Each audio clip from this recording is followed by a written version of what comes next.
Hi, welcome to Soul Tips, simple and practical insights from the Word of God to help you grow spiritually and to live wisely each and every day. In just a few minutes, let's explore helpful truths from God's Word to guide us and to strengthen us in our walk with God. Let's discover today's soul tip for real-life discipleship.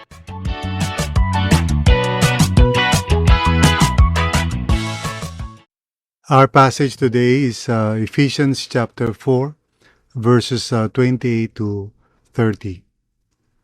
Anyone who has been stealing must steal no longer, but must work, doing something useful with their own hands, that they may have something to share with those in need. Do not let any unwholesome talk come out of your mouths, but only what is helpful for building others up according to their needs, that it may benefit those who listen. And do not grieve the Holy Spirit of God, with whom you were sealed for the day of redemption. Tayo po'y manalangin. Lord, thank you for this day. Thank you for your grace. Salamat, Panginoon, for the opportunity to meditate on your word once again. Holy Spirit, tulungan niyo po kami na maintindihan namin ang salita ng Diyos. Bigyan mo po kami, Lord God, ng illumination. Hayaan mo, Lord God, na mabuksan ang aming puso't isipan at makita namin, Panginoon, ang magagandang bagay na nasa iyong mga salita. Gabayan mo po ako, Panginoon, so that by God's grace, I may be able to share your word with others. Lord, I pray for everyone who are listening right now to this podcast. Tulungan mo rin sila, Panginoon, na maunawaan nila ang sinasabi mo sa iyong salita. Thank you, Lord. It is in Jesus' name we pray. Amen and amen. So, welcome everyone. Ang title po ng ating devotional today ay Build Others Up with Your Words.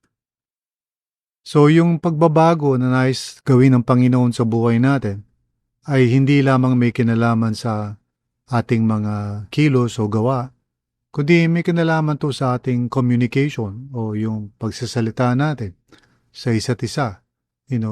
Kung paano tayo nakikitungo sa kapwa. So we are to relate with each other, based on who we are in Christ Jesus. We are God's people. We are light in the Lord. So dapat ang ating relationship sa isa't isa ay maging characterized by the truth and the light of God. So tingnan natin itong Ephesians 4:28 to 30. Una sa lahat, sabi ni Apostle Paul, anyone who has been stealing must steal no longer. Now, ano ba yung stealing? Now, obviously, siyempre, masama yun, di ba? But if we think about it, what is stealing anyway? It's a form of greed, We're trying to take something that is not ours kasi meron tayong desire to have. So, merong greed. Nakafocus sa sarili. So, sabi niya, hindi na dapat ganun. We are not to live our lives na nakafocus sa sarili natin regardless of what harm it might do to others. Instead, sabi niya ganito, but must work. Para saan yung work? Para lang magkaroon tayo ng pera?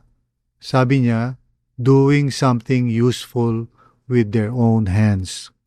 So, yung pagiging productive, rather than lazy, is God's will for us. Again, it's not just for our own benefit, kasi sabi niya that they may have something to share with those in need. So, ang motivation natin when we, for example, work, is not just siyempre, para sa sarili natin, obviously, mayroong benefit sa atin yun. But because, in the Lord, kalooban niya na hindi tayo maging tamad. But also, na yung ginagawa natin ay beneficial din sa ibang tao. In other words, the Lord desires for His people to become other-centered, not self-centered. Stealing is a form of self-centeredness. We're only thinking of ourselves, what would benefit ourselves, regardless of whatever harm it might do to others. It's an easy way out, imbis na maging responsable tayo, imbis na tayo po ay maging masipag, being productive, not just for ourselves, but really, sabi ni Paul, for the sake of other people, that they may have something to share with those in need. Ganon ang sabi niya. So we are to be givers, not takers. Kalooban ni Lord na mag-grow tayo in the grace of giving. It could be giving our time, our energy, or even our resources, our worldly wealth. So the Lord wants us to grow in terms of yung pagiging other-centered rather than self-centered. And then sabi niya, do not let any unwholesome talk come out of your mouths. Again, that's another form of self-centeredness or selfishness. Kapag yung mga sinasabi natin, we don't care how it affects other people. Lalong-lalo na kapag meron tayong mga sinasabi na hindi naman talaga nakakatulong sa ibang tao. Ang kalooban ng Panginoon para sa atin is that, sabi niya, but only what is helpful for building others up according to their needs, that it may benefit those who listen. So even yung ating mga conversation, iniisip natin, helpful ba ito? Makakatulong ba ito? So alam nyo, very powerful kasi yung words natin eh. It can either have a healing effect upon other people who hear us, lalo na kung may empathy tayo or we speaking the words of God in love, no? Versus, siyempre, yung salita natin, hurtful, demeaning, putting down others, insulting. Yun yung mga klase ng salita na sabi niya unwholesome. Walang talagang may bibigay na tulong sa ibang tao. So, the way we communicate with one another, the way we relate with one another, should be in accordance with the truth of who we are in Christ Jesus. We're God's people. We're part of the new creation that is now unfolding, by the grace of God. So through the power of the Holy Spirit, nire-renew niya yung ating inner selves and sa pamamagitan ng work ng kanyang Holy Spirit through the Word of God, nagkakaroon tayo ng mga panibagong pananaw, panibagong value system. We're beginning to think of others more than ourselves. So sabi ni Paul, ito raw ang dapat makita sa atin, yung pagiging other-centered natin. Build others up with your words as well as with your actions. So basically sinasabi ni Paul na, tumulong tayo sa ibang tao, huwag tayo maging self-centered. Tapos kung meron man tayo sasabihin, sana ito yung makakatulong sa iba at hindi yung makakasakit o makaka-discourage sa kanila. Sometimes in the church, nagiging tayo, parang pabaya or nagiging reckless, if I may use that word. Kasi lalo na pag nagiging comfortable na tayo sa isa't isa. We begin to speak to one another not in helpful ways. Siguro dahil barkada na tayo, magkakaibigan. Minsan hindi na tayo nagiging maingat sa mga sinasabi natin. So sometimes may mga tao na they pride themselves for being frank. Now, for sure, siyempre, maganda yung we speak the truth. Pero dapat we should speak the truth in love.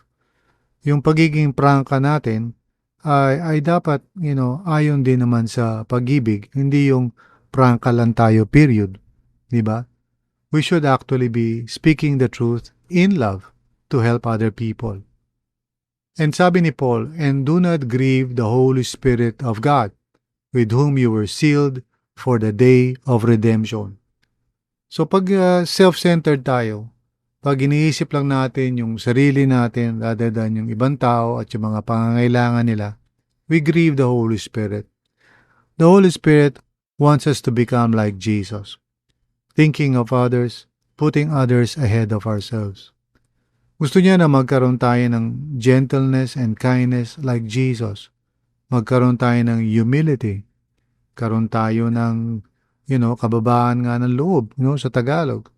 Yung hindi tayo nagmamalaki, nagmamayabang at hindi rin naman tayo gumagamit ng kapwa. Hindi natin na inaabuso ang ibang tao. Hindi tayo nagte-take advantage.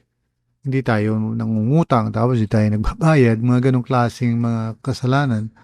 So, the Lord wants us, through the Holy Spirit to be transformed into the image of Jesus Christ.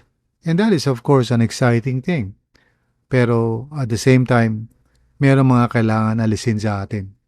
Like stealing, ganyan, talking na, you know, using unwholesome talk, ganyan.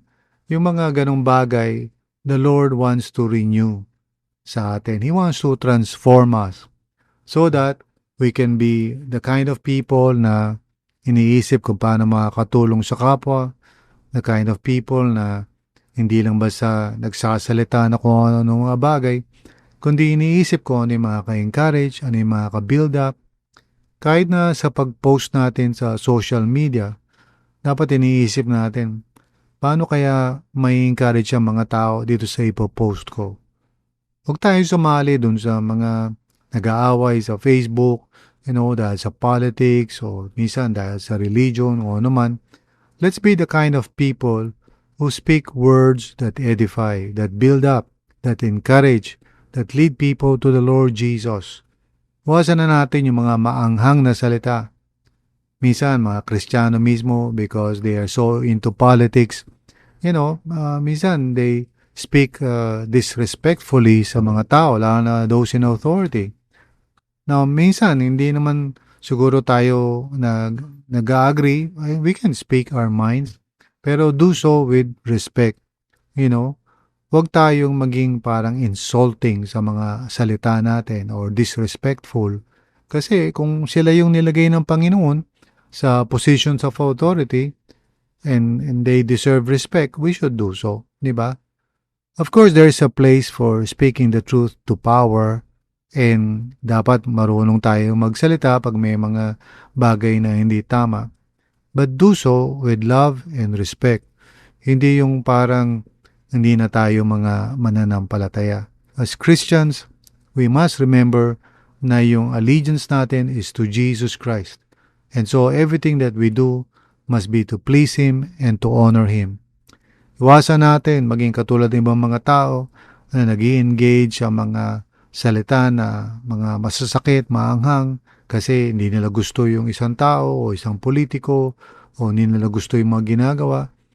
We can disagree. We can actually speak our thoughts in our mind, but let us do so with proper respect, honoring those who deserve honor, no? At kailangan wag tayong palaaway ng mga tao. Huwag tayong maging self-centered. Iniisip lang natin kung ano yung nasa puso at isipan natin. Isipin natin yung ibang tao, kung ano magiging epekto ng ating sasabihin, at maging sensitibo rin tayo, no? Upang sa ganon, hindi na tayo mamuhay sa mundong ito na mga self-centered na tao tulad ng iba. So we are God's people, kaya let us relate to one another as God's people. Let us show love and respect and honor, no? Huwag tayong nakafocus sa sarili lamang natin. Amen? Purihin ang Panginoon. Tayo po'y manalangin. Lord, maraming salamat sa iyo sa biyaya mo, Panginoon, for reminding us how to relate with one another in love. You want us, Lord God, to be other-centered, not self-centered. You want us to think of how we can help people by our actions as well as by our words. Lord, patawarin mo kami if there are times that we grieve the Holy Spirit. Tulungan niyo po kami, Panginoon, to act in love, to speak in love, not to be the kinds of people na palaaway, pala-argumento, at manghang magsalita sa kapwa. Tulungan mo kami na sa words namin maging gentle and kind kami. Kung magdi-disagree man kami, O Lord, teach us to disagree in love. Hindi yung parang alam na namin o siguradong sigurado na kami sa mga pananaw namin. Help us to be tentative, to be kind, to be humble sa aming pakikitungo, lalo na in the church, among God's people, but also even outside the church. Lord, we are your people. Help us to be salt and light in this world. Salamat Lord at kami ay niligtas mo at binago mo at ngayon tinutulungan mo sa pang-araw-araw naming buhay. Tulungan niyo po kami, dear Lord, sa aming mga relationships na nawa ma-honor namin si Christ in what we say, in what we do. In Jesus' name, Amen. So purihin ang Panginoon. Mga kapatid, thank you once again for listening to this podcast. And I truly appreciate each one of you. I'm encouraged whenever I hear someone listening to this podcast. So maraming salamat. Also, when I hear people using this podcast and sharing the word with their friends, with their families, lalo ako nai-encourage. So, purihin ang Panginoon. Thank you everyone, and I hope and pray na natututo kayo at nag-grow kayo sa inyong faith as you listen to this podcast. God bless you.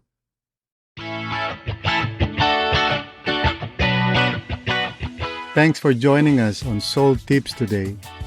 We hope that what we talked about has helped you to take one small step closer to knowing more about Jesus our Lord and to grow spiritually in real life wisdom.